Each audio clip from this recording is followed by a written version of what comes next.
Hello and welcome to UK Versus. Today we're going to be going over the last 4 cards of the Dark Hero Arc Challenger series. These cards have been absolutely amazing and hype, and we are just missing the last 4. And I am here to go over those last 4 cards and their alternate art versions if they have them. I am really excited to get a hold of this Dark Hero Arc Challenger product. It drops October 11th, the exact same time as the Your Next movie, which is great synergy, and hopefully we get to see something go along those lines. Hopefully we'll get a redemption promo as well, because we've seen redemption promos come up for products as well. But the big thing is that this drops right in the middle of Star Championship season, which means you can get the amazing Tekken 8 promos using these amazing Challenger cards. This is so good. You can walk in Izuku Midori on the move. You can use this untested quantity that no one knows how to play around, and you can walk away with these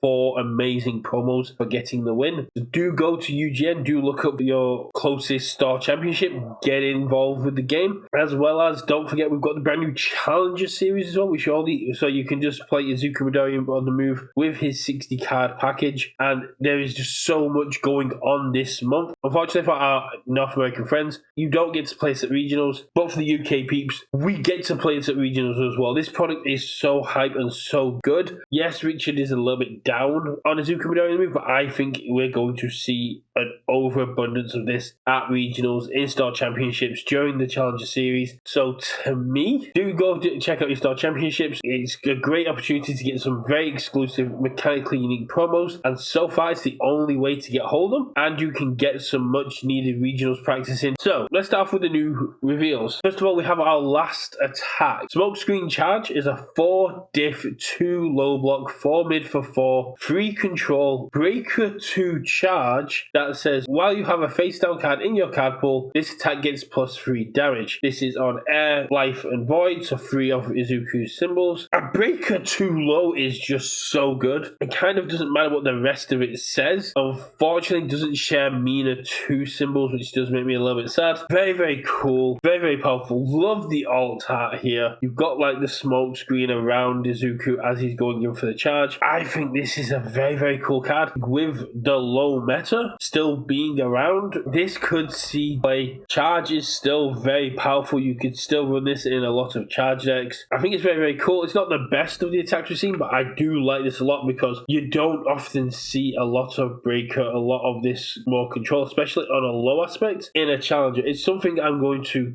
cover about the Challenger series, but low blocks are not something you really see in Challenger outside of things like Syndicate Target. Then we'll move on to Second Wielder. This is a 2 cost, 2 mid block, 5 control, ally Vistage. If your rival has 6 or more foundations, you may sacrifice this foundation as though you were spending momentum to pay for EX or powerful abilities. Very cool static ability. Because it's static, it means it can be used tenaciously, so it can be used when it's committed as well. And enhance commit, flip 1 attack card in your card pool, your attack gets +3 speed. This furthers the Izuku sort of playstyle. This allows you to get closer to be able to flip Izuku for free, because you can play an attack, play your second attack, commit a second wielder, flip the attack, and you go, cool, now it costs me 1 less foundation to actually do it. And with a lot of re-reading abilities out there, that's not too bad. Then we move on to the last foundation. 6 wielder smokescreen, ally Vistage, 1 cost, 3 high block, 5 check, again on air, life, and void. Enhance, add 1 card from your hand to your card pool face down. This attack gets -4 speed. That's dumb. Not once per turn, not flip, not commit, just add a card from your hand to your card pool face down. I could do it. I'm probably going to have to do a video on the synergies of this itself. It has the void. You get access to Battle for Dominance, which basically means you get to go, I'll add this card to my card pool face down, I'll then give your attack -4 speed, I'll flip Battle for Dominance, I will kick that from my card pool, I will activate my combined firepowers in my discard, and then I will also draw a card. That's insane synergy. Being able to replace the card, activate other effects in your rival's turn, and basically go, these 2 1-cost foundations have reduced your speed, making it easier to block. Rodan didn't need this. Rodan 100% didn't need this. But I tell you what, this is dominant. I love it because this is the kind of speed hit you want to see. Again, doesn't share symbols with Mina 2. Very sad. We'll all hold a moment of silence for Mina 2.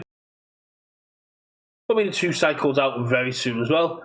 Having an additional card in your card pool, so it is kind of like -3. It makes those strings easier to block. It means you're using a lot less resources later on. If you look at these new card pool clears, card pool kicks, I mean, if you look at, although these go down face down, if you are blocking as well, you can use Ling to clear them out. There's a lot of ways you can manipulate your card pool to just say your attack's getting -4 speed for free. And yes, I was bricked, and my opponent's been trying to keep me bricked by just playing 1 passing. I can now get rid of these foundations, these cards in my hand that aren't doing anything, and I can essentially keep pushing deeper into my deck, looking for a way to kill you. I absolutely love this, and I'm really excited to see how this gets played. And I can guarantee you Rodans are going to chucking into this very quickly because, do you know, Spelltime? Yeah, you've got a 14-12. Well, I can give that -8. So we're looking at a 6-12. That is a lot more blockable. And I haven't had to commit a single resource to do it. I lost a card from my hand, but the chances are I've replaced that. And thanks to combined firepower, I can just block without having to need to use any cards from my hand as well. I hate it, but at the same time, it's so good. And finally, the last card of the Izuku Midori. If you are a keen observer and you've been keeping track of all the 20 cards that have been revealed, you will be aware that this is the asset. So we have Tattered Costume, a 2-cost, 2 mid-block, 5 control with unique. So this means you cannot have more than 1 copy down or else it'll be destroyed. Response. After your rival plays an ability on an action card or a keyword ability on an attack card, cancel that ability, draw a card. So it just sits there. And if your opponent wants to run away, they don't get to. If your opponent wants to City Rampage, chomp. If your opponent wants to stun you, if your opponent wants to powerful, if your opponent wants to EX, that's really cool. But this is such a cool card. Just being able to negate all these troublesome actions that are going around.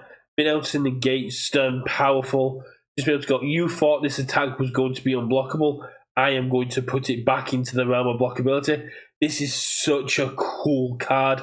The alt art is so thematic, it's so cool. You can really see the tatteredness of the costume, and I am so hyped to see where this is going and to see that costume. Absolutely love it. I think this is such a cool card. I think 6-wielder is going to be absolutely nuts. I am so excited to see how people pull these out. I am so excited to see what people are going to come up with, and I can't wait to hear the reports back from your local Star Championships. Do again, go to UGN, check out the Star Locator, check out the event locator, find your local Star Championships and get these Tekken 8 promos because they're absolutely gorgeous. And then rock up with Izuku Midoriya. Check out these amazing cards. No one is going to be prepared for this. It's a completely unknown entity, and I am so excited to see what people are able to do with this because this is such a powerful challenger series. I think UVS have kind of knocked it out of the park a little bit with the art arts. Although I was wrong about the fact that I thought there'd be backups that utilize attacks, I think utilizing them as foundations is